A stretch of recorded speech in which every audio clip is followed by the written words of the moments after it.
the cameras flashed, the crowd froze. And just like that, the global wealth landscape completely shattered. Yeah, it really did. Imagine, right, looking at your bank account and seeing 12 zeros.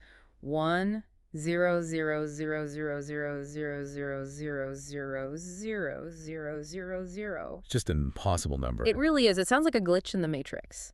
But as of May 24, 2026, the financial world confirmed that Elon Musk's journey from zero to trillion-dollar dream is finally revealed. The world officially has its first trillionaire. Which is just a monumental shift in how we even categorize wealth, right? I mean, we've talked about billionaires for so long that the word has almost lost its gravity entirely. Yeah, billionaire is almost old news now. Exactly. Yeah. But a trillionaire, that represents an entirely new era of concentrated financial power. It's wild. Welcome to Star Pulse Report. Join us as we uncover Hollywood drama, music industry shakeups, and viral influencer scandals. From red carpet surprises to social media controversies, we dive deep into the stories behind the fame. And today's story is definitely one for the history books. Okay, so let's unpack this. Because, we are not just going to sit here today and count another man's money. To understand how a single human being crosses a 12-0 threshold, you can't just look at a bank statement. No, not at all. You really have to look at the psychology of the market. Right. So we've been digging through a massive stack of recent sources. We've got financial reports from Bloomberg, Barron's, and the Henry Fund. We have some fascinating historical deep dives from Mashable and Nigeria Mag. And we also have this brilliant new academic paper out of the University of Amsterdam. Yes, that paper actually gives us the exact vocabulary to decode all this. The mission for today's deep dive is to figure out how someone goes from being too shy to hand in a resume to engineering a trillion-dollar empire by basically weaponizing his own public image. And what's fascinating here is that this milestone tells us just as much about the modern financial system as it does about the man himself. Oh, for sure. We are examining an ecosystem where narrative, media dominance, and the promise of a science fiction future can quite literally manifest trillions of dollars. I want to start right at the finish line with the sheer mechanics of this wealth. Because a lot of you listening might be wondering how he actually crossed the line this week. It wasn't just Tesla selling a bunch of cars, was it? Not at all. The immediate catalyst is actually in space infrastructure. Space infrastructure. Oh, okay. Yeah. According to current market reporting, SpaceX is planning an initial public offering, an IPO, at a completely unprecedented valuation of $2 trillion. Stop right there. A $2 trillion IPO. That sounds incredibly complex. When we say a $2 trillion valuation, what does that actually mean for his personal bank account? Right, so let's break down the mechanism really quickly. Before a company goes public, its shares are held privately by, founders, employees, and early venture capitalists. Okay, making sense so far? An IPO is the moment those shares are offered to the open market. And institutional investors, like massive mutual funds and pension funds, decide what the whole company is worth. So Wall Street is saying SpaceX's entire operation is worth $2 trillion. Exactly. Wall Street is valuing it at $2 trillion. Yeah. And Musk holds roughly 5.1 billion shares of the company, plus another 350 million stock options. Oh, wow. Yeah, so when you apply that $2 trillion total valuation to his specific slice of the pie, that alone acts as the mathematical trigger, pushing his personal net worth past the $1 trillion mark. Which is just, it's wild to think about. And he is bringing people with him, right? Well, absolutely. Based on the Bloomberg data, SpaceX executives like President Wynne Shotwell and CFO Brett Johnson are instantly going to become billionaires the second this IPO goes live. Talk about a good day at the office. Right. But why are institutional investors willing to pay $2 trillion for a company that doesn't really sell a consumer product you can buy at a store? Well, because they aren't buying consumer goods, they are buying the infrastructure of the future. The infrastructure. Yeah, they are betting that SpaceX will essentially own the highways of low Earth orbit, from satellite internet to military contracts. It's a massive bet on dominance. Okay, so space pushes him over the edge. But we have to talk about the other side of the empire, the electric vehicle side. Because the money happening over at Tesla right now is almost more confusing to me. It is definitely a tangled web. Just recently, Tesla shareholders reapproved a compensation plan for Musk that could potentially be worth an additional $1 trillion all on its own. And that's not even the wildest part of the story. Just wait until we get to the legal drama. Yeah, the legal gymnastics to get there are fascinating. A Delaware judge, Kathleen McCormick, actually voided his previous $56 billion pay package back in 2024. 56 billion, and she voided it. She explicitly called it an unfathomable sum that wasn't properly negotiated by the board. So he essentially packed up the company's legal bags, moved Tesla's corporate incorporation from Delaware to Texas, and had the shareholders vote again under Texas law to ratify an even bigger structure. That's exactly what happened. But he doesn't just get a giant check handed to him, right? It's tied to performance milestones, or what Wall Street calls tranches. Exactly. It's split into 12 tranches. But the targets required to unlock this money are just astronomical. What does he actually have to do? To get the full payout, Musk has to guide Tesla to an $8.5 trillion market capitalization. Wait, 8.5 trillion? Yeah.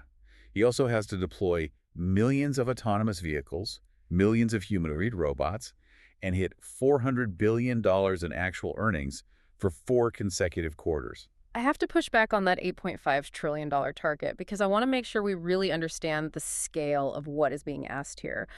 Market capitalization is the total value of all a company's shares combined, right? Correct. It is basically the price tag of the entire company. So to hit that 8.5 trillion mark, Tesla can't just grow a little bit. It has to multiply its current value by roughly 8. It's a massive leap. It would have to be worth more than Apple and Microsoft combined. That feels like, I don't know, telling a marathon runner that they only get paid if they finish the race in under 10 minutes. Is this a business plan or science fiction? Well, on paper, looking strictly at current car sales, it isn't realistic. But this is exactly where we have to shift our perspective on how markets work today. Okay, explain that. When you, as a retail investor, put your retirement money into a standard index fund, you are betting on the steady, tangible output of traditional companies. You are betting on the present. Right, like how many widgets did they sell this quarter? Exactly. But when institutional money pours into Tesla, they are not valuing the company based on last quarter's vehicle deliveries.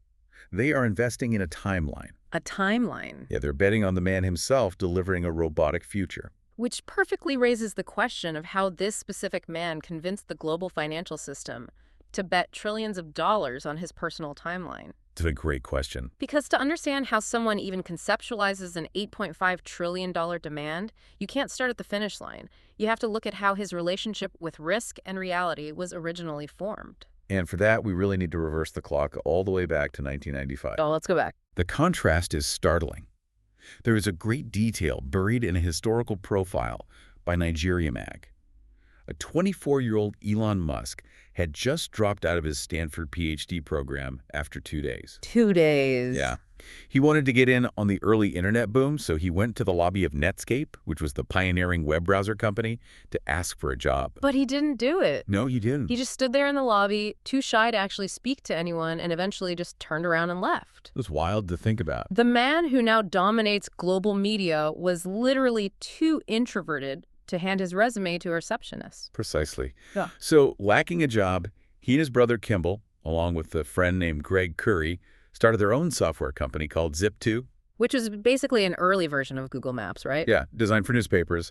They got a $28,000 loan from Elon's father, which was part of a larger angel funding round. But even with that seed money, they were effectively living in poverty. Just scraping by. They slept in their tiny office, showered at the local YMCA, and survived on cheap beans and rice. But this is where I think we see the very first seed of his modern strategy. Oh, definitely. Because when they were pitching Zip2 to investors, they needed to look like a high-tech powerhouse. But they just had normal, cheap computers. So Musk literally built a massive, oversized plastic casing to put around a standard PC. Just to make it look impressive. Exactly, to make it look like Zip2 was running on a multi-million-dollar supercomputer. It is the earliest example of him prioritizing the illusion of scale. He understood, even back then, that investors respond to narrative and aesthetics just as much as they respond to underlying code. And the narrative worked. It absolutely did. By 1999, Compaq bought Zip2 for over $300 million. Musk personally walked away with $22 million. Now, if it were me, I'm buying a nice house, putting the rest in a diversified portfolio, and taking a very long vacation. I think most people would. But he does the exact opposite. And if you're loving these Hollywood twists and billionaire origin stories, make sure you're subscribed to Star Pulse Report, because we've got even crazier stories ahead. He really takes a massive, almost completely uncalibrated risk. What does he do? Out of his $22 million fortune, Musk took $18 million and immediately poured it into his next startup, an online financial hub called X.com. 18 million. Just back onto the roulette table. Yeah. But it wasn't just the financial risk that was wild. It was his absolute refusal to listen to anyone else in the room. Let's talk about the PayPal coup, because I think this is the turning point of his entire life. It's definitely a defining moment. He's running X.com, and to beat their main competitor, which was a company led by Peter Thiel, Musk decides to just buy market share. He offered users $20 just to sign up, deliberately bleeding cash. Which is an aggressive but, recognizable strategy in tech. The bigger issue was his obsession with the brand name. The letter X. Musk loved the name X.com. He insisted that consumers would associate it with treasure maps, like X marks the spot. But his internal team had mountains of focus group data, showing that when people in 1999 saw a website called X.com, they didn't think of pirates. They thought of pornography. Which is a catastrophic problem when you are asking early internet users to hand over their credit card numbers. Exactly. It's the worst possible association for a bank. But he completely ignored the data. He refused to budge. And this blind spot led his own team to organize a boardroom coup while he was out of town. They literally locked him out. They ousted him as CEO and changed the name of the company to something friendly, a helpful verb. They changed it to PayPal. Which eBay eventually bought, netting Musk over $175 million. Not a bad consolation prize. Not at all. But the real takeaway from this era isn't just that he's stubborn or takes massive risks. The profound insight here is what he learned from getting fired. Right, because a normal person gets fired for ignoring data, and they learn, okay, next time I need to listen to the data. But that's not what he took away from it, is it? Not at all. He didn't learn to follow the data. He realized that if he ever wanted to execute his singular vision again, he needed to possess enough cultural and financial power to completely override the data. He needed to become untouchable. Exactly. He needed a narrative so strong that nobody could fire him, no matter what the numbers said. And that realization is the perfect bridge to the next evolution of his empire. Because raw ambition can make you a billionaire, but to become a trillionaire, to override the data of the entire global market. yeah, you need a completely different toolkit. Which brings us back to that brilliant academic paper from the University of Amsterdam, written by researcher Augustin Ferrari-Braun. It introduces a framework that completely reframes Musk's behavior. The paper calls it celebrity management. Okay, break this down for me, because when I hear celebrity management, I just think of like a PR team handling a pop star's Instagram account. Right, but it is vastly more structural than that. The core thesis of the paper is that in our current economic era, what economists call financialized capitalism, the market is largely driven by future projections and societal anxieties. So not just present-day manufacturing. Exactly. We're anxious about climate change, about artificial intelligence, about global infrastructure. So in a system running on future anxiety, we aren't just looking for good products, we're looking for saviors. Precisely. Celebrity management means that Musk isn't just using his fame to sell cars. He is actively weaponizing his public persona to create the actual financial and regulatory conditions his companies need to survive. Oh, wow. He presents himself as the individual superhero who can invent our way out of these systemic problems. And he uses this superhero persona as a shield when the underlying businesses are failing. Okay, I want to test this theory on a specific event, because I remember when this happened, and I thought it was just absolute chaos. September 2018. The Joe Rogan Experience. Oh boy. Musk goes on the most popular podcast in the world and smokes a joint on camera. It was a viral earthquake. I mean, the immediate financial consequence was brutal. Tesla's stock plummeted, wiping out $2 billion in company value almost instantly. $2 billion up in smoke, literally. Literally. And the entire global media narrative was, look at this billionaire CEO having a public meltdown. See, I have a really hard time buying that smoking weed on a podcast was some 4D chess move. Wasn't he just stressed and acting out? How does a researcher actually prove that was a calculated corporate strategy and not just a guy snapping under pressure? Well, you have to look at what was happening in the background that exact same week. What was going on? If you zoom out, the structural integrity of his entire empire was buckling. Inside Tesla, it was a corporate nightmare. They were failing to meet the mass production quotas for the Model 3, which was their make-or-break vehicle. The most important car they had. Yeah, and the chief accounting executive had just resigned. The head of human resources had just resigned. And on top of that, he was in the crosshairs of the SEC. Let's clarify this for anyone listening who isn't steeped in finance. The Securities and Exchange Commission, the SEC, is basically the referee of the U.S. stock market. Right. Just a month prior to the podcast, Musk had tweeted, "Am considering taking Tesla private at 420. Funding secured." A tweet that caused massive chaos in the market, particularly for short sellers. Right, and let's explain short selling really quickly. It is basically a financial mechanism where investors place massive bets that a company's stock is going to crash. They want the stock to go down. They borrow shares, sell them, and hope to buy them back cheaper later. But when Musk tweeted that he had funding secured, Tesla's stock shot up. So those investors were trapped. They had to frantically buy back shares at a huge loss to cover their bets.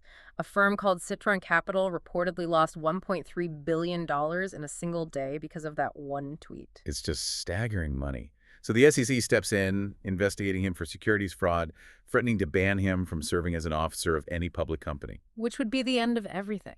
If that happened, he wouldn't just lose Tesla. It would have destroyed his ability to raise capital for his brain chip company, Neuralink, or his tunneling company, the Boring Company. He was entirely boxed in. So, to use an analogy, it's like a pilot intentionally setting off a smoke alarm in the passenger cabin because he doesn't want the passengers to realize the engines just failed. That is a perfect way to look at it. The panic over the smoke alarm buys him the time he needs to quietly restart the plane without a mutiny. Exactly. By doing something highly provocative but legally harmless, smoking a legal substance on a podcast in California, he shifted the entire attention economy. Oh, I see. Professional analysts and financial journalists stopped digging into the failing production lines, the executive exodus, and the SEC fraud charges. Instead, they spent weeks debating Musk's eccentric personality and his mental health. Wow. He forced Wall Street to trade on his celebrity rather than the disastrous fundamentals of his car company. It is brilliant. I mean, it's an incredibly toxic way to run a company, but mechanically it is brilliant. It absolutely worked. But that was 2018. If we fast forward back to today, to 2026, the data suggests that this exact superpower, the smoke alarm, is actually starting to suffocate his own passengers. Yes, and this brings us to the friction between politics and products. Stay tuned and hit that subscribe button so you don't miss what's coming next, because this is where the money gets really complicated. Celebrity management is incredibly effective when the celebrity appeals to the broad consumer base that actually buys the physical product. Right. But when the persona becomes highly polarizing, the shield becomes a liability. And it is important to look at this strictly through a financial and operational lens. Look, we have to pause here. Our sources bring up heavy political involvement. Just to be crystal clear to everyone listening, we are not taking any political sides here. Left or right. Exactly. We are strictly looking at the factual data from our sources about how his actions are impacting his businesses. And the data from the University of Iowa's Henry Fund, which is a highly respected academic investment research group, shows us exactly how his recent political visibility is actively impacting Tesla's bottom line. So what is the Henry Fund actually predicting? Their outlook for Tesla in 2025 is stark. They project that vehicle delivery growth will actually be negative, a drop of 6%. Negative growth. That's not good for a company priced for the future. No, it's not. And while they attribute some of this to normal product cycle issues like a revamp of the Model Y, they explicitly cite a combination of Elon's polarizing comments and political involvement as a primary driver pushing consumers away from the brand. And the scale of that involvement is massive. Let's look at the financial footprint from the 2024 election cycle based on the Wikipedia and Henry Fund data. The numbers are huge. Musk donated over $291 million. That included $270 million to the America PAC and $50 million to a group called Citizens for Sanity. But beyond the money, it was his time. He took on a formal role in the Department of Government Efficiency, or DOGE. Right, DOGE. Which is a massive red flag from a corporate governance perspective. The Henry Fund points out that his status as a special government employee for a 130-day period actively drains his operational focus away from Tesla. I can imagine. When you have a company whose entire valuation is built around the singular, micromanaging genius of its CEO, any distraction of that magnitude is a material risk to the stock. And the public markets reacted violently to that distraction. Between December 2024 and March 2025, amidst intense public backlash over his polarizing alignments and the fact that he was stretched so thin, Musk's personal net worth dropped by $126 billion. 126 billion. Let that number sink in. Yeah. He lost more wealth in 90 days than most entire nations produce in a year. It creates an incredible paradox for Tesla's current valuation. How so? Well, the Henry Fund report highlights that Tesla is trading at an extreme forward PE ratio of 111x. Okay, let's translate that for everyone. PE stands for price to earnings ratio. It essentially means that investors are willing to pay $111 today for every $1 of profit they expect the company to generate in the future. Normal car companies trade at a fraction of that. Exactly. A valuation that high demands absolute perfection. It requires flawless execution and the immediate delivery of massive, unproven future products. Like fully unsupervised self-driving software and millions of Optimus humanoid robots. Right. But here is the friction. While Tesla's stock price relies on this science fiction future, its actual present-day business, selling cars to human beings, is actively losing ground. To who? The data points out that Chinese automakers, specifically BYD, are rapidly overtaking Tesla in global electric vehicle sales. Oh, wow. And BYD isn't trying to build an $8.5 trillion robot taxi empire or launch people to Mars.